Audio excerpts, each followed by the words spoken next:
A graça e a paz de nosso Senhor Jesus Cristo seja com todos nós. Estamos num lindo dia de sexta-feira, o sol brilhando, né? Esse sol maravilhoso que Deus fez,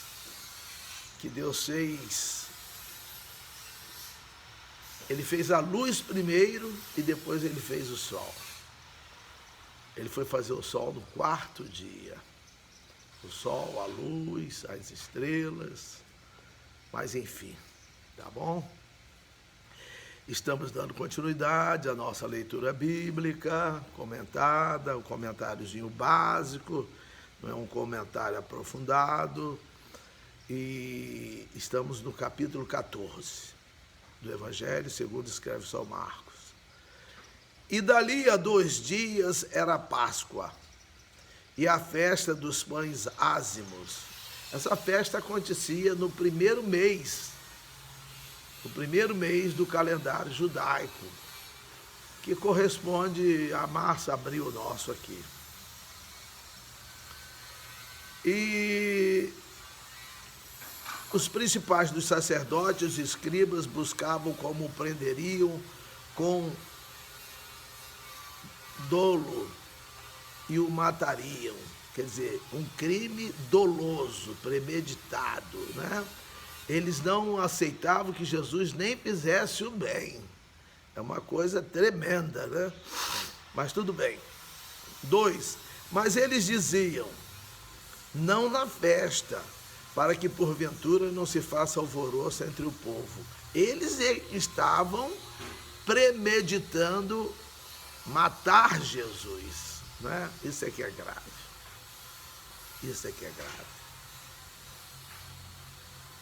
3, e estando ele em Betânia, assentado à mesa, em casa de Simão o leproso, veio uma mulher que trazia um vaso de alabastro com unguento de nardo puro de muito preço, e quebrando o vaso, lhe derramou sobre a cabeça. Em Mateus e Marcos, ela derrama o unguento de puro nardo na cabeça de Jesus. Em Lucas e João, Lucas 7 e João 12, ela joga o unguento, ela derrama o unguento nos pés de Jesus. Eu já ouvi alguém dizer que só pode derramar nos pés, que nós podemos só ficar nos pés de Jesus. Não, em Mateus e Marcos é na cabeça, em Lucas e João é nos pés. Está dando aí uma dissonância, aí eles não estão concordando, eles estão falando de maneira diferente. Não estão falando de maneira diferente. É porque deve ter também colocado nos pés e na cabeça. Mas tudo bem. É importante saber isso. Porque se você ouve alguém falar que foi só nos pés ou só na cabeça e não sabe, você pensa e você guarda assim. Então foi na cabeça e nos pés. Mas tudo bem. E alguns houve que em si mesmos se indignaram e disseram, para que se fez este desperdício de unguento? Acharam que estava desperdiçando o unguento porque era caro. Vai ver aqui o preço dele no versículo seguinte, né? Porque podia vender-se por mais de 300 dinheiros e dá-lo aos pobres, e bramavam contra ela. Meus irmãos, primeiro nós aprendemos que nós temos que honrar a Deus de todo o nosso coração, toda a nossa alma, com todas as nossas forças e todo o nosso entendimento.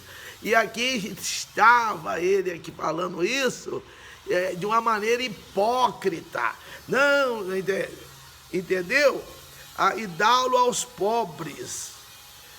Jesus, porém, disse, deixai-a, porque a molestais? Ela fez-me boa obra. porque sempre tende os pobres convosco, e podeis fazer-lhes bem, quando quiserdes, mas a mim nem sempre me tendes. Quem tem Jesus tem que agradar a Jesus. Tem que agradar a Jesus. 8. Esta fez o que podia, antecipou-se a ungir o meu corpo para a sepultura. Em verdade vos digo que em todas as partes do mundo onde este evangelho for pregado, também o que ela fez será contado para a sua memória. Então, a gente vê aqui, e nós estamos aqui em Americana, São Paulo, Brasil. Isso aqui aconteceu lá no Oriente Médio, isso aqui aconteceu lá em Israel, e nós estamos contando aqui para a memória daquela mulher. 10. E Judas Iscariotes, um dos 12, foi ter com os principais dos sacerdotes para lhe entregar. E eles, ouvindo, folgaram e prometeram dar dinheiro, e buscava como o entregaria em ocasião oportuna. E no primeiro dia dos pães ázimos, quando sacrificavam a Páscoa,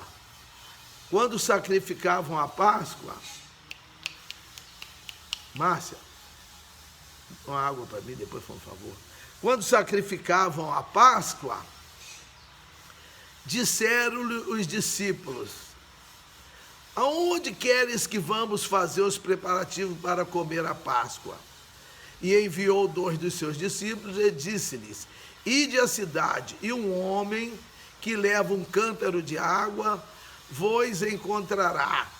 Segui-o. Então o sinal era um homem que estava carregando um cântaro de água, e ele viria ao encontro dos discípulos, e era para segui-lo. 14. E onde quer que entrar, dizei ao Senhor da casa: o mestre diz, onde está o aposento em que hei de comer a Páscoa com os meus discípulos? E ele vos mostrará um grande cenáculo mobilado e preparado. Preparai-a ali. 16. E saindo os seus discípulos foram à cidade, e acharam como lhes tinha dito, e prepararam a Páscoa. E chegada a tarde, foi com os 12. E quando estavam assentados a comer, disse Jesus: em verdade vos digo que um de vós que comigo come, há de trair-me. E eles começaram a entristecer-se e a dizer-lhe um após outro: sou eu. E o outro disse: sou eu. Mas ele respondendo disse-lhes: é um dos 12 que põe comigo a mão no prato. Na verdade, o Filho do Homem vai como dele está escrito, mas ai daquele homem por quem o Filho do Homem é traído. Bom seria para o tal homem não haver nascido. Trair Deus não é fácil. 23. E tomando o cálice, dando graças, deu-lhe, e todos beberam dele. E disse-lhes: isto é o meu sangue, o sangue do Novo Testamento, ou da Nova Aliança, ou do Novo Concerto, que por muitos é derramado. 25. Em verdade vos digo que não beberei mais do fruto da vide, até aquele dia em que o beber novo no reino de Deus.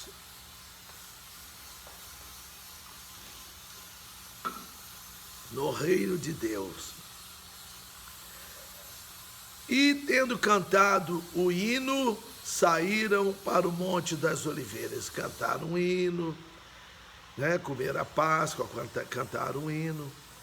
27. E disse-lhes Jesus: todos vós esta noite vos escandalizareis em mim, porque está escrito: ferirei o pastor e as ovelhas se dispersarão. Ele falava dele ser preso e os discípulos dispersarem-se, fugirem, cada um correr para um lado, 28, mas depois que eu houver ressuscitado, irei adiante de vós para a Galiléia. Ele fala aqui que ele vai morrer e vai ressuscitar, e os discípulos parece que não captam, que não atentam, que não percebem ele falar isso. 29, e disse-lhe Pedro, ainda que todos se escandalizem, nunca, porém, eu. E disse-lhe Jesus, em verdade te digo que hoje, nesta noite, antes que o galo cante 2 vezes, 3 vezes me negarás. Mas ele disse com mais veemência, ainda que me seja necessário morrer contigo, de modo nenhum te negarei. E da mesma maneira diziam todos também. E foram a um lugar chamado Getsemane, e disse aos seus discípulos, ou Getsemane, assentai-vos aqui, enquanto eu oro. E tomou consigo a Pedro e a Tiago e a João, e começou a ter pavor e a angustiar-se. Olha esse versículo 33, ele tomou a Pedro, Tiago e a João, começou a ter pavor. Jesus teve pavor. Meu querido, amado Zé Carlos Medeiros, está assistindo aqui o capítulo 14. A paz do Senhor seja com todos nós. E aqui nós vemos que ele começou a ter pavor. Jesus teve medo, meus irmãos. Ele teve medo, pavor a medo. E a angustiar-se. A angústia é um sintoma de uma ansiedade profunda, uma depressão. Jesus ficou deprimido. Às vezes a pessoa fala que depressão não dá em quem crê em Deus. Jesus teve uma angústia, ficou angustiado, deprimido, né? Há pessoas que passaram por experiências terríveis na vida, né? A perda de um ente querido, a pessoa fica deprimida, angustiada, entristecida, né? Nada acalenta, nada alegra aquele coração deprimido. E Jesus estava, e no 34 ele disse, e disse-lhes, a minha alma está profundamente triste até a morte. Uma tristeza até a morte, uma tristeza que parecia que ia morrer. Então isso é depressão. Ficai aqui e vigiai. Tem gente que quer, se você tirar a humanidade de Jesus, não podemos tirar, Jesus era humano conforme nós. A única diferença de Jesus para nós humanos está em 1 Pedro 2,22, que ele nunca cometeu pecado, nem engano foi achado em sua boca. Então, mas ele era homem conforme nós. E ele fala que está com a alma profundamente triste até a morte, e fala para os 3, Pedro, Tiago e João, ficai aqui e vigiai. 35, e tendo ido um pouco mais adiante, prostrou-se em terra, e orou para que, se fosse possível, passasse dele aquela hora. E disse, Abba, que quer dizer Pai, Pai, todas as coisas te são possíveis, afasta de mim este cálice, afasta de mim eu tenho que tomar isso, essa situação, esse problema, Senhor, que eu vou passar, afasta. Mas ele fortalece espiritualmente, diz, não seja, porém, o que eu quero, mas o que tu queres. Tem que ser assim, meus irmãos, não é o que nós queremos, mas é o que Deus quer. Nós estamos aqui para fazer a vontade de Deus, senão nós não alcançaremos a promessa. Eu tenho citado Hebreus 10:36, necessitais de paciência, para que depois de haverdes feito a vontade de Deus, possais alcançar a promessa. Senão nós seremos hipócritas, quando orarmos a oração do Pai Nosso, que diz, seja feita a tua vontade, assim na terra como no céu. Então a vontade de Deus tem que prevalecer. Em Romanos 12:2 diz que ela é boa, agradável e perfeita. Às vezes a nossa vontade, a gente pensa que é boa, pensa que é agradável, pensa que é perfeita, e lá na frente dá um mau resultado para nós, mas a de Deus não, é boa, agradável e perfeita. Deixa por conta dele, que ele dá o resultado que nós precisamos, que nós necessitamos. Às vezes não é o que nós queremos. Salmo 35, um salmo de Davi, 37, melhor dizendo, versículo 5 diz: entrega o teu caminho ao Senhor, confia nele e ele tudo fará. Então nós temos que entregar a ele, deixar por conta da vontade dele, e ele vai fazer. Mas nós temos que confiar. Jeremias 17:7 diz que bendito é o varão que confia no Senhor e cuja esperança é o Senhor. Então nós temos que esperar no Senhor.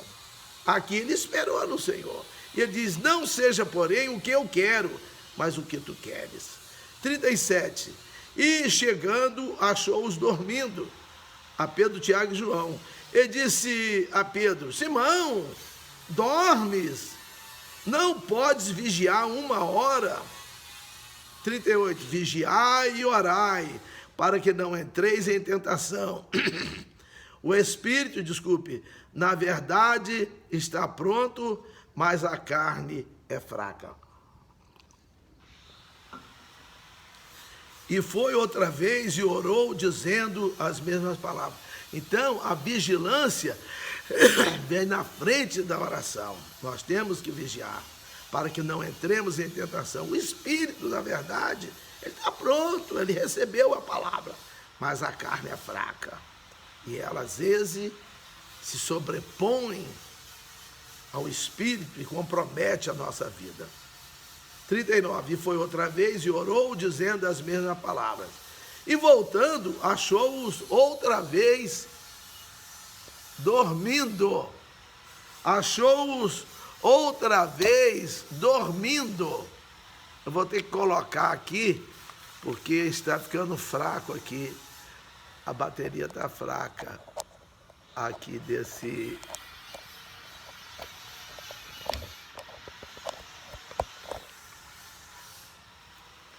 Aqui está fraco. Então, o que acontece? Ele fala, né, que 40, e voltando,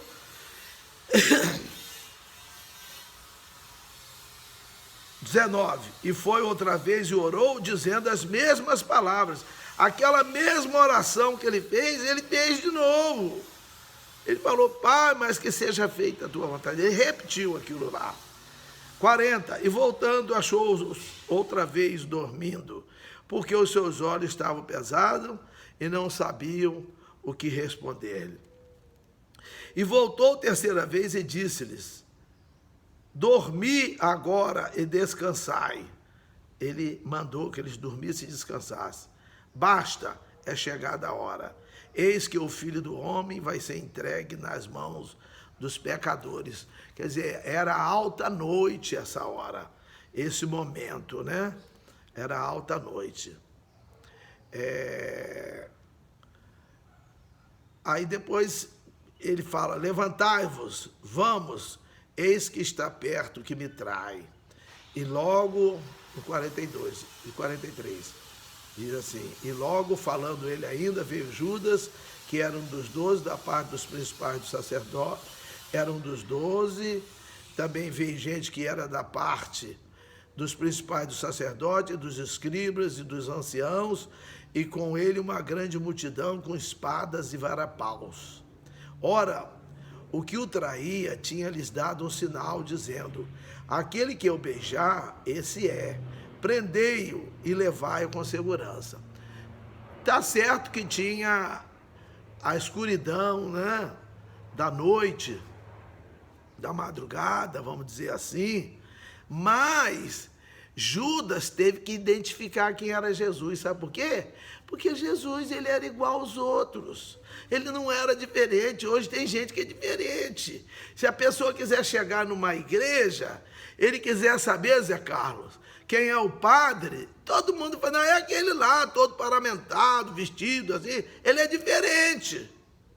Se for numa igreja evangélica, é diferente, até a cadeira do pastor presidente é diferente, ela não é igual às demais, tem autoridade, Tem autoridade aí, prefeito, governador, até presidente da República, que senta numa cadeira igual a de todo mundo. Mas um pastor presidente, pelo menos na Assembleia de Deus, a cadeira dele é diferente. Ninguém pode sentar naquela cadeira, parece que ele é diferente. Mas Jesus, ele era tão igual aos outros, que Judas precisou falar assim, a quem eu beijar é esse. Porque se olhasse assim, acharia que ele era igual aos outros. Ele não se vestia diferente, ele não tinha um anelão, um cordão de ouro diferente, uma roupa especial, ele não tinha. Ele era um homem simples, igualmente os outros eram. E aquele que eu beijar, esse prendei-o e levai-o com segurança. Ó, ainda falou para levar, para prender e levar com segurança, porque ele temia que Jesus reagisse, né? 45, e logo que chegou, aproximou-se dele e disse-lhe, Rabi, Rabi, que quer dizer mestre, né? E beijou. E lançaram-se-lhe as mãos e o prenderam. Eles lançaram as mãos sobre ele e o prenderam. E um dos que ali estavam presentes, puxando da espada, feriu o servo do sumo sacerdote e cortou-lhe uma orelha. Olha, tem gente que acha estranho, né? Um servo de Deus usar uma arma. Pedro estava armado. Ele não estava com um revólver, ele estava com uma espada. Eu já fui em igreja evangélica nos Estados Unidos, que o diácono estava com... Eu senti, quando eu abracei, que tinha uma pistola do lado dele.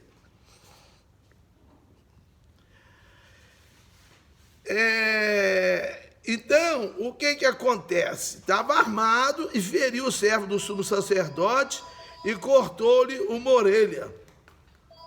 E, respondendo, Jesus disse-lhe, saíste com espadas e varapaus a prender-me, como a um salteador? Todos os dias estava convosco ensinando no templo e não me prendeste. Mas isto é para que as Escrituras se cumpram.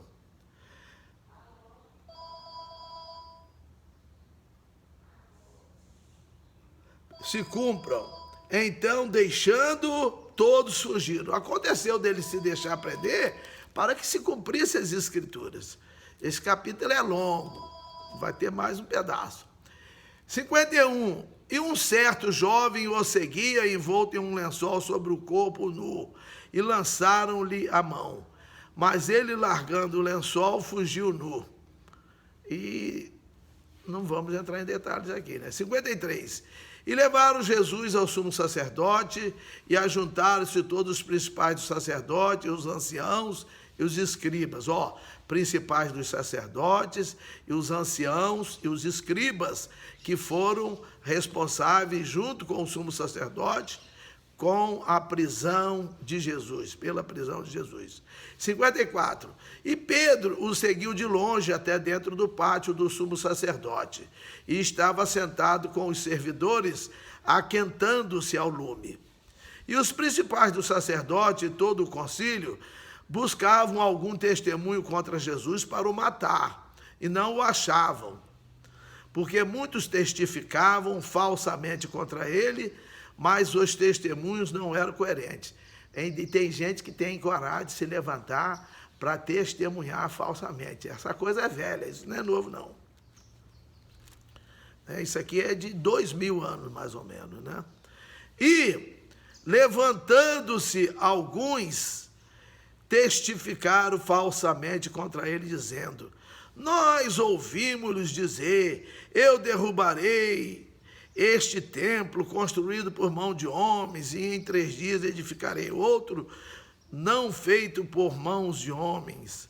E nem assim o seu testemunho era coerente. Que o templo era grande, né? O templo, quem havia construído tinha sido Herodes, né? Herodes, um templo suntuoso, muito grande. E 60. E levantando-se o sumo sacerdote no sinédrio, perguntou a Jesus, dizendo: nada respondes? Que testificam estes contra ti? Mas ele calou-se e nada respondeu. O sumo sacerdote lhe tornou a perguntar e disse-lhe: és tu o Cristo, filho do Deus bendito?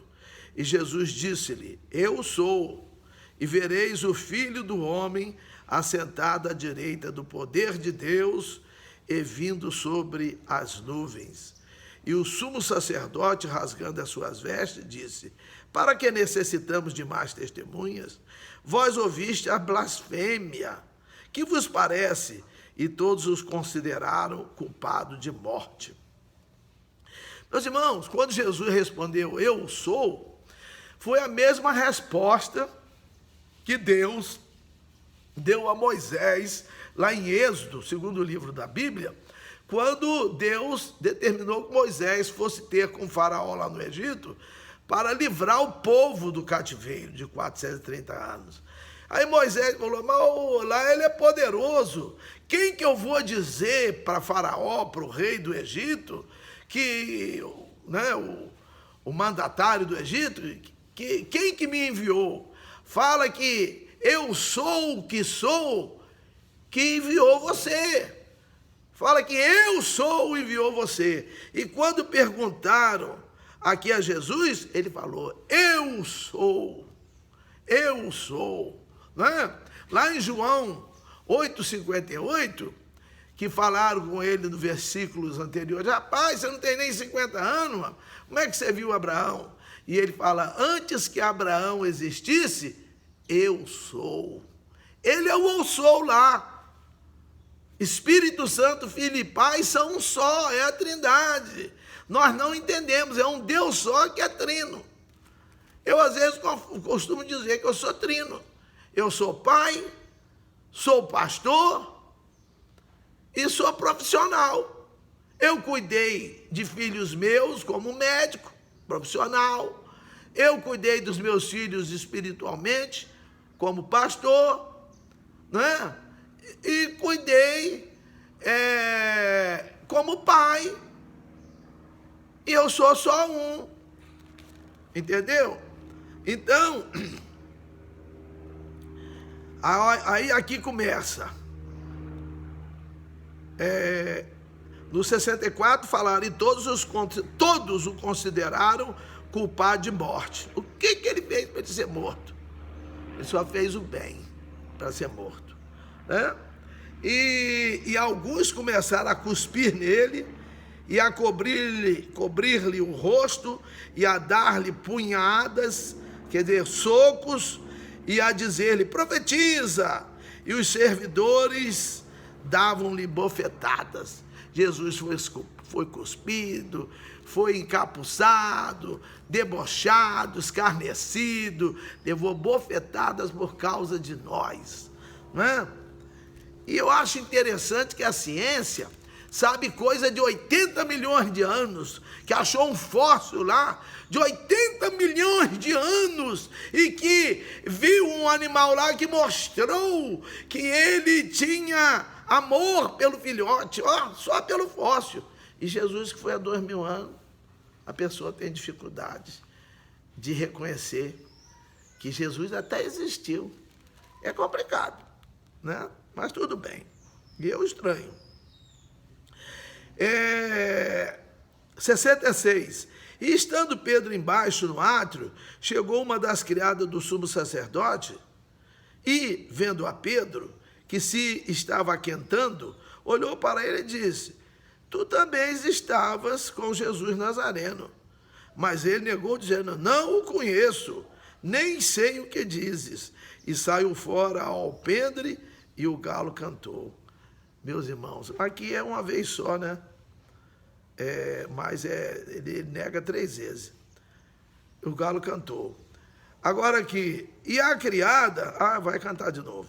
E a criada, vendo outra vez, começou a dizer aos que ali estavam: este é um dos tais. Versículo 70. Também ele negou outra vez, e pouco depois os que estavam ali disseram outra vez a Pedro: verdadeiramente tu és um deles, porque és também galileu, e tua fala é semelhante. E ele começou a praguejar e a jurar: não conheço esse homem de quem falais. E o galo cantou segunda vez. E Pedro lembrou da palavra que Jesus lhe tinha dito: antes que o galo cante 2 vezes, 3 vezes me negarás. E retirando-se dali, chorou. Meus irmãos, Pedro, que era tão valente, na hora lá, conforme se diz, ele afinou. Ele não teve coragem, mas foi porque Jesus falou, tinha que se cumprir a palavra de Deus. Que Deus nos dê um dia bastante abençoado, um dia cheio de paz, para que nós possamos ir vencendo os tempos até ser a chegada de estarmos para sempre com o Senhor. Deus continue abençoando a todos vocês. Um grande abraço aqui, que o Zé Carlos Medeiros, meu vizinho querido, meu amado querido e irmão que tem assistido aqui. Deus que tem as suas mãos poderosas sobre todos nós. Amém.